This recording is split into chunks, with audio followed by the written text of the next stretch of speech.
कन्हैया लाल की जय, सावरिया सरकार की जय, बाके बिहारी लाल की जय।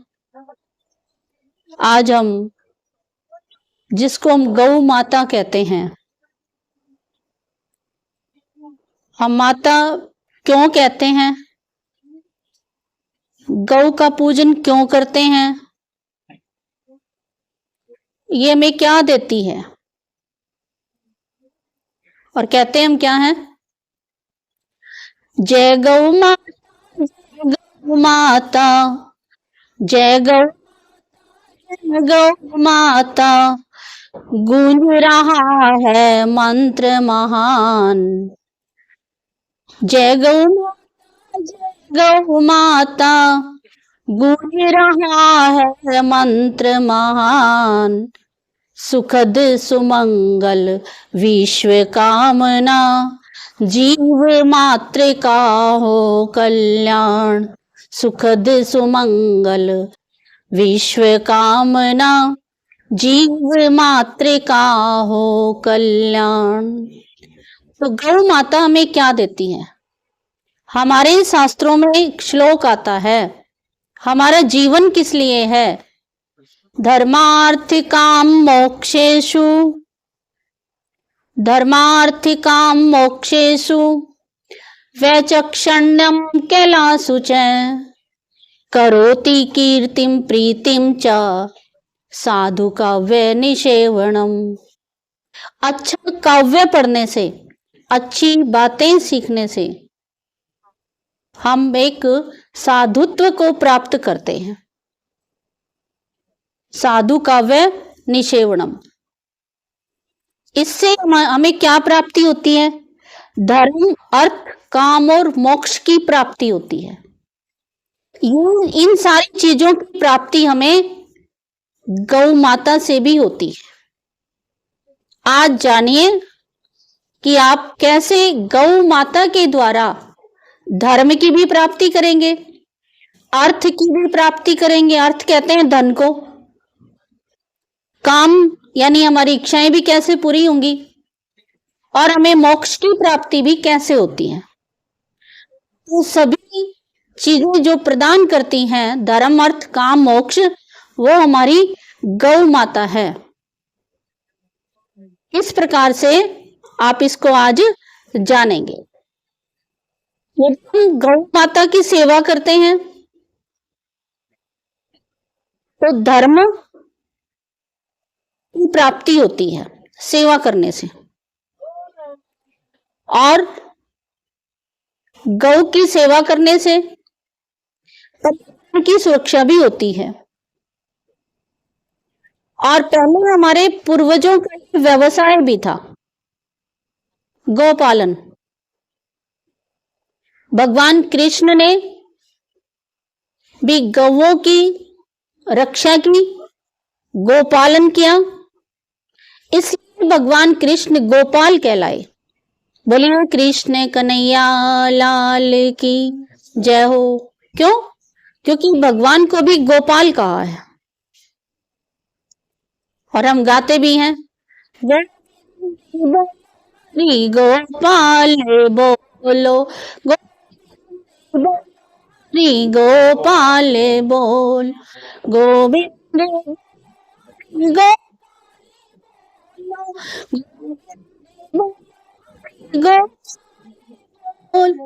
राधारमण हरि गोविंद बोलो, राधारमण हरि गोविंद बोलो। तो भगवान गोपालक गोरक्षक रहे हैं। और आज के समय में गोपालन एक व्यवसाय भी है कि इसी के द्वारा हमें धन की प्राप्ति भी होती है। तो ये धर्म हुआ, धन हुआ, क्योंकि गाय हमें दूध देती है, दूध से ही घी मक्खन निकलता है। और भी आधुनिक वैज्ञानिक खोज के द्वारा गोबर गैस की उपलब्धि भी गाय के द्वारा हमें होता है और प्रयोग भी होता है। उपयोगी बनते हैं। हमारा व्यवसाय हुआ, व्यवसाय के द्वारा हमें धन की प्राप्ति हुई। आता है काम, काम माने होती इच्छाएं। तो गाय हमारी इच्छा कैसे पूरी करती है? देखिए आप, प्राचीन समय में भगवान वशिष्ठ के पास एक गाय थी, क्योंकि गाय का नाम भी है कामदुधा गाय, कामधेनु गाय। कामधेनु गाय सभी की को मन इच्छित फल देने वाली है। दो ही चीजें हैं हमारे शास्त्रों में जिनका वर्णन है, एक कल्प वृक्ष है और एक कामधेनु है, जो सब कामनाओं को पूर्ण करती है। एक की बात है कि विश्वरथ नाम के राजा बहुत सारे सैनिकों को लेकर के वशिष्ठ के पास आ जाते हैं। वशिष्ठ के पास कोई साधन नहीं, उनके पास गाय थी। तो वशिष्ठ उनका बेहद सत्कार किया, स्वागत किया और कहा कि भोजन करिए। कोई व्यवस्था नहीं उनके पास भोजन कराने के लिए, सिर्फ उनके पास गायें हैं। काम जो गाय थी, उनकी पुत्री का नाम नंदनी था। नंदनी शक्ति थी, कितनों को भी भोजन करा सकती थी, वो भी हमारी गौ माता ही थी। तो राजा ने देखा कि भोजन कहां से आ रहा है। नंदनी की गाय थी, वो कितनों को भी भोजन करा सकती थी। तो नंदनी गाय के माध्यम से सभी सैनिकों को, राजा को, कितनों ही को भोजन करा दिया। तो राजा तो होते ही ऐसे हैं, कैसे? जो चीज पसंद आ गई मांग लेंगे। वशिष्ठ से कहा, महर्षि मुझे आपकी ये गाय चाहिए, नंदनी। तो वशिष्ठ ने कहा कि मैं ये गाय नहीं दे सकता। तो विश्वनाथ ने कहा कि मुझे अवश्य चाहिए, मैं कैसे ही करके जाऊंगा, राजा है भाई, सारो समर्थ है, शक्तिशाली है, वो तो कुछ भी कर सकता है। वशिष्ठ मुनि के पास तो एक गाय ही है। आप देखिए, जब वो भोजन करा सकती है, वो रक्षा नहीं कर सकती। तो विश्वरथ के सैनिकों ने अपनी कार्रवाई शुरू कर दी। इधर से नंद गौ माता के द्वारा भी कुछ सैनिक हुए और उनको परास्त कर दिया, हरा दिया, जो विश्वरथ के सैनिक थे। ये देख करके राजा विश्वरथ नाम का राजा था, बड़ा चिंतित हुआ। गाय में इतनी क्षमता है, अधिक बलम, ये तो क्षत्रिय बल से भी ज्यादा शक्तिशाली है। तो उन्होंने हाथ जोड़ लिए, प्रार्थना की और उस दिन से उन्होंने तपस्या शुरू कर दी।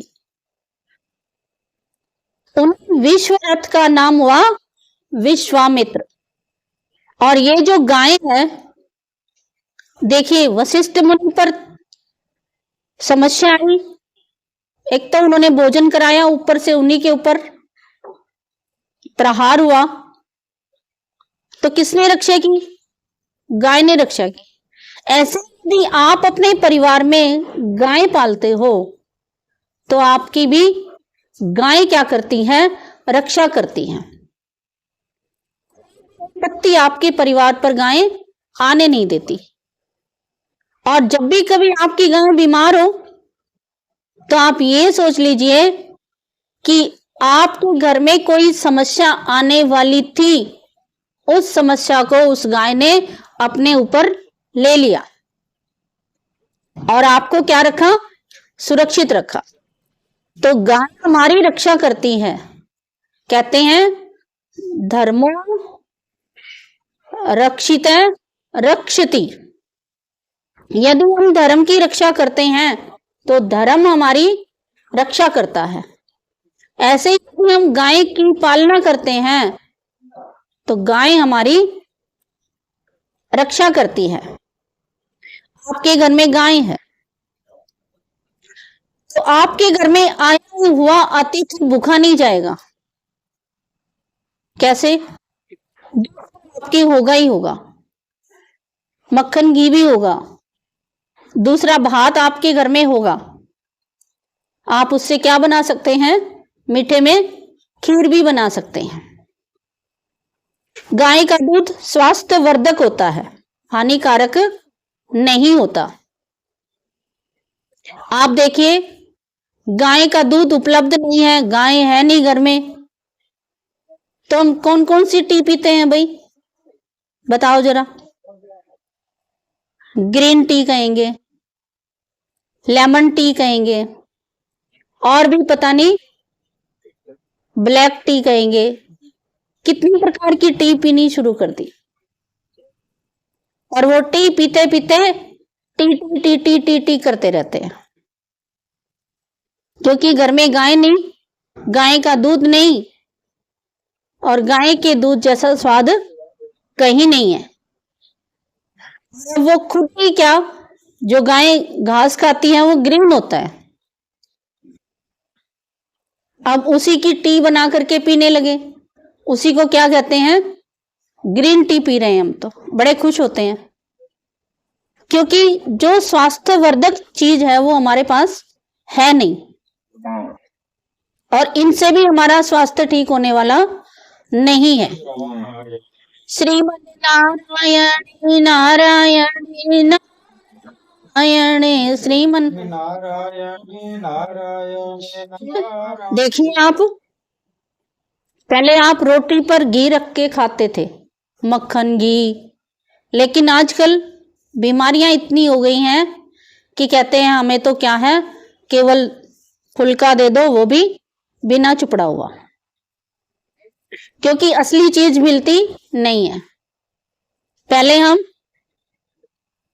गाय का घी होता था, उसी पर थोड़ा नमक और सौंठ लगा करके रोटी खा लेते थे, वो भी अच्छी लगती थी, परंतु वास्तविक चीज उपलब्ध नहीं होने के कारण हम इस तनाव में रहते हैं कि क्या खाएं क्या नहीं खाएं। बाजार से दूध लाते हैं, वो पिए नहीं पिए, क्योंकि घर में हम गौ रक्षा कर नहीं सकते। और भी देखिए कि गाय से हमें मोक्ष की प्राप्ति कैसे होती है। ये तो था हमारा काम, इच्छाएं पूरा होना, अब है मोक्ष। जब भी कोई व्यक्ति मरणासन होता है तो उसके हाथ से भी कहते हैं कि इसके गाय का दान करा दो, इसको मोक्ष मिल जाएगा। और भी बाद में जब व्यक्ति चला भी जाता है तब भी गाय दान करके उनके परिवार वाले गाय की पूंछ के हाथ लगाते हैं, क्योंकि गाय क्या करती है, हमें विषय वैतरणी नदी से पार कराती है। भगवान का नाम तो है ही जो हमें विषय वैतरणी नदी से पार कराएगा, लेकिन गाय की पूंछ भी क्या करेगी, हमें मोक्ष की प्राप्ति करा सकती है। हम गाय का दान करके मोक्ष को पा सकते हैं। गौदान महादान, महापुण्य। आप देखिए, जब भगवान राम का जन्म हुआ था तो राजा दशरथ ने हजारों की संख्या में सजी हुई और दूध वाली गाय दान की थी। जब भगवान कृष्ण का जन्म हुआ तब भी नंद ने हजारों लाखों की संख्या में सजा करके गाय आभूषणों से सुसज्जित करके और दूध वाली गाय दान की, सजा करके, और जिनके नीचे बछड़ा बछड़ी हो और दूध देती हो, ऐसी गाय भगवान कृष्ण के जन्म पर भी दान की गई थी। विवाह के समय भी आज भी विवाह के समय गाय दान का एक मंत्र बोला जाता है, वो किसी को नहीं पता कि ये मंत्र क्यों बोल रहे हैं। उस समय भी क्योंकि गाय दान तो नहीं करते, लेकिन चलो मंत्र तो बोल सकते हैं, तो गाय दान का एक मंत्र बोला जाता है। बीमार व्यक्ति के हाथ से भी गाय दान की जाती है। तो गाय हमें धर्म, अर्थ, काम और मोक्ष की प्राप्ति कराती है। हमारा गाय के प्रति बहुत अधिक श्रद्धा भाव है। क्यों? आप बिल्ली को देखेंगे तो श्रद्धा उत्पन्न नहीं होगी, कुत्ते को देखेंगे तो श्रद्धा उत्पन्न नहीं होगी, गधे को, सुअर को, जीव तो वो भी हैं, उनको देख करके श्रद्धा उत्पन्न नहीं होती। और यदि सामने से गाय आ रही हो तो हमारा उनके प्रति सत्कार की भावना जागृत होती है गाय के प्रति। क्यों? क्योंकि गाय हमारी माता है। माता का भाव गाय के प्रति आता है। चंद्र ऋषि को भी मछुआरों ने गोदान किया था और वो पार हुए थे। तो गौ माता को देख करके हमारे मन में विशेष प्रकार की श्रद्धा उत्पन्न होती है। और भी देखिए आप, गौ माता के द्वारा आज के इस कथानक में यही रहा कि किस प्रकार से हम संसार में आकर के चारों प्राप्तियां कर सकते हैं। पहला धर्म, दूसरा अर्थ, धन, व्यवसाय भी हो सकता है ये, और तीसरा काम, इच्छाएं भी पूरी होती हैं हमारी, और मोक्ष की प्राप्ति भी होती है गाय की पूछ से, गाय के दान से, गाय की सेवा से हमें मोक्ष की प्राप्ति होती है। तो ये धर्मार्थ काम मोक्षेषु वैचक्षणम कैलासुच है। तो हमारी चारों इच्छाएं गाय के द्वारा पूर्ण होती हैं। और ये आप अपने मन में थोड़ी सी धारणा बनाएं कि जहां कहीं भी गौशाला हो, जहां कहीं गाय हो, आप पाल नहीं भी सकते हैं तो वहां चारा पहुंचा सकते हैं। उन गाय के लिए गुड़, जो भी भोजन वो करती है, आप श्रद्धा अनुसार अवश्य प्रदान करें। गाय की सेवा करते रहें, अपने जीवन को सफल बनाइए। और ये गौ सेवा के लिए आज का जो आपने देखा है, ये अगर आपको पसंद आया हो तो इसका लाइक और सब्सक्राइब का बटन अवश्य दबाएं और इस संदेश को जितना हो सके गाय की रक्षा के लिए अवश्य एक दूसरे के पास भिजवाने का प्रयास करें, ताकि गौ माता के प्रति हम सबकी श्रद्धा तो है, लेकिन कईयों को इसके महात्म्य का पता नहीं कि गाय हमें क्या प्रदान करती है, क्या देती है। अन्य जो जीव हैं उनकी अपेक्षा गाय सभी मनोकामना पूर्ण करने वाली है। गोपाष्टमी पर भी हम गौ माता का पूजन करते हैं, वस्त्र पहनाते हैं, भोजन कराते हैं। तो यही काम हमें प्रतिदिन भी करना चाहिए, क्योंकि गाय माता की सेवा करने से हमें धर्म, अर्थ, काम, मोक्ष की प्राप्ति होती है। बोलिए कृष्ण कन्हैया लाल, सांवरिया सरकार की, पाके बिहारी लाल की जय, गौ माता की जय हो, गंगे मैया की जय हो। गाय हमारी माता है, गाय हमारी माता है, गाय हमारी माता है। Please like and share.